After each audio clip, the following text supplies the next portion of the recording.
Eh bien, on peut citer un récit assez connu du grand ascète, du grand pieux prédécesseur Al-Hassan al-Basri, rahimahullah ta'ala, lorsque 3 hommes différents sont venus l'interroger.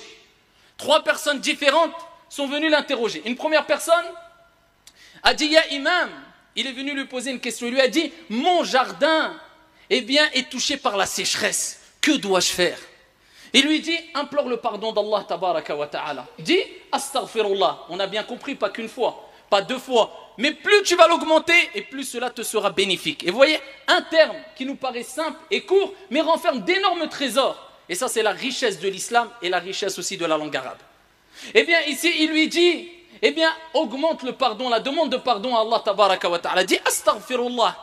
Khalas. Un deuxième est venu le voir. Il lui a dit, Ya Imam, je n'ai pas d'enfant.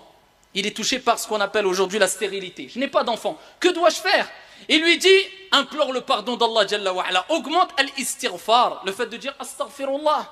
Repends-toi auprès d'Allah Azza wa Jalla, demande pardon. Un troisième est venu le voir.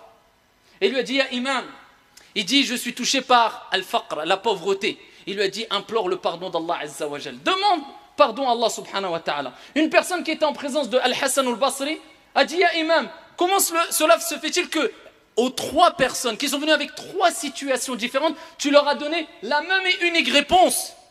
Eh bien, il lui a répondu tout simplement en disant, car je ne vais pas au-delà du Coran. Car Allah subhanahu wa ta'ala a dit dans le Coran al-Karim, فَقُلْتُ اسْتَغْفِرُوا رَبَّكُمْ إِنَّهُ كَانَ غَفَّارًا حِكَايَةً عن نوح alayhi salam. En parlant et en citant ici la situation de Nuh alayhi salam qui lui a dit, et j'ai dit, فَقُلْتُ اسْتَغْفِرُوا, implorez le pardon d'Allah Jalla wa ala, c'est le grand pardonneur. Et quelles sont les conséquences après le fait d'implorer le pardon d'Allah Azza wa Jalla? Allah le cite dans le Coran al-Karim, يُرْسِلِ السَّمَاءَ عَلَيْكُمْ مِدْرَارًا. Il fera descendre du ciel sur vous des pluies abondantes. Ah, réponse au premier qui a dit, mon jardin est touché par la sécheresse. يُرْسِلِ السَّمَاءَ عَلَيْكُمْ مِدْرَارًا وَيُمْدِدْكُمْ بِأَمْوَالٍ وَبَنِينَ.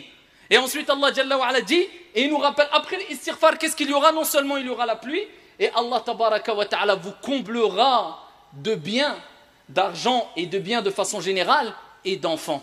Donc on a la réponse à celui qui a été touché par la pauvreté, les biens, et la réponse à celui qui lui a dit, Ya Imam, je n'ai pas d'enfant, touché par la stérilité.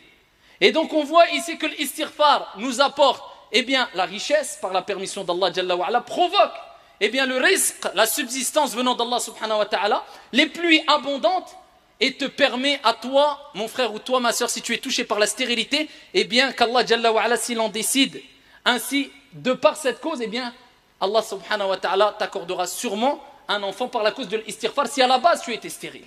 Donc augmente l'istighfar.